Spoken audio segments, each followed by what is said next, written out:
Salut, charmant internaute, je suis très ravie de vous retrouver pour ce second numéro de la rubrique Lady Coach. Nous avons comme invité Abdul Salamsou, le Golden Boy, l'ancien milieu de terrain du Sili national. Avec lui, nous allons évoquer la sélection guinéenne à long et à large.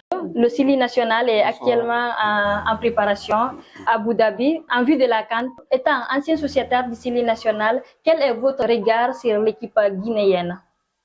Mais disons déjà par rapport à la préparation du Chili, je crois même le choix d'Abu Dhabi est pour moi un peu compliqué parce qu'ils auraient dû se rendre dans un pays ou bien même faire leur stage à Conakry ici, comme ça, la CAN se joue, comment dirais-je, en Côte d'Ivoire.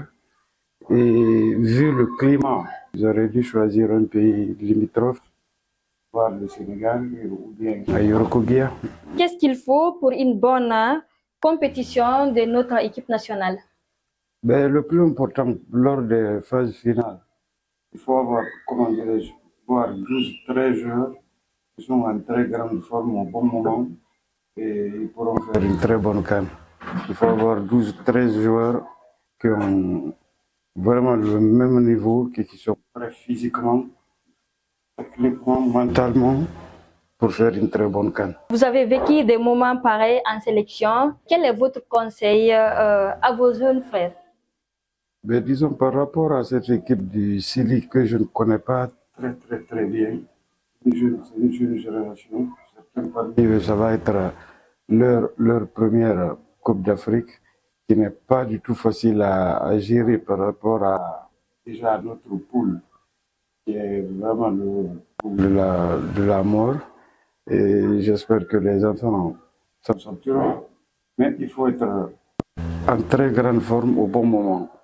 En parlant déjà de la poule du Sili national, on partage cette poule avec le Sénégal, champion en titre, avec le Cameroun et puis la Gambie qui nous avait éliminés lors de la précédente CAN. Selon vous, l'espoir est-il permis pour retrouver le second tour? L'espoir est permis, mais quand on regarde un petit peu l'ossature du Sili, nous manquons des joueurs sur les côtés. Et pour gagner un match, il faut passer par les côtés. Et ça, nous en manquons. Et on aurait dû... Moi, j'ai du mal à comprendre qu'on n'appelle pas un garçon comme Morlaï pour le moment. Pour moi, est le meilleur milieu de terrain guinéen, voire l'un des meilleurs en Afrique. Sans priver et voir des garçons, même par exemple un garçon comme Konkole, qui est le meilleur joueur de sa génération. Mais maintenant, tout dépendra de l'animation de l'équipe.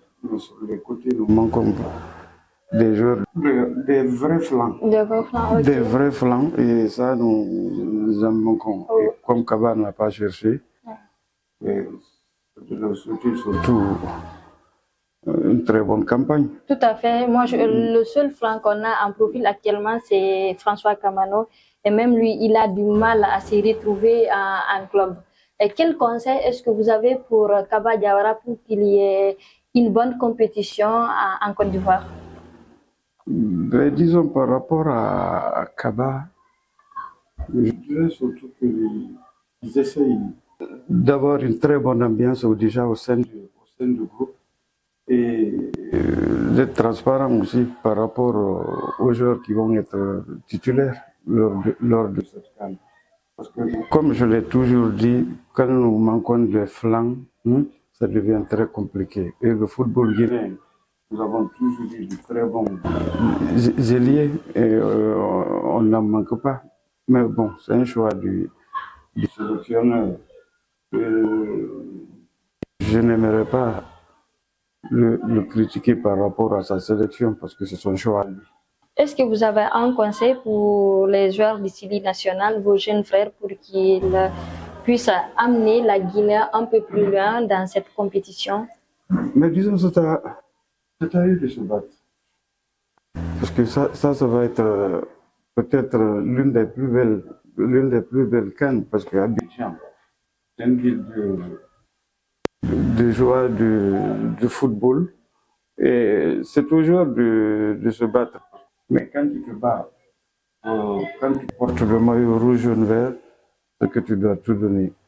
Et quand on n'a pas tout donné, c'est qu'on n'a rien donné. Ça veut dire de tout donner et se battre. Il y a une possibilité qu'on passe le premier tour. Le Cameroun n'est pas aussi fort qu'avant. Et le Sénégal est l'une des meilleures équipes africaines. Donc c'est aux joueurs et au staff et l'encadrement de mettre tous les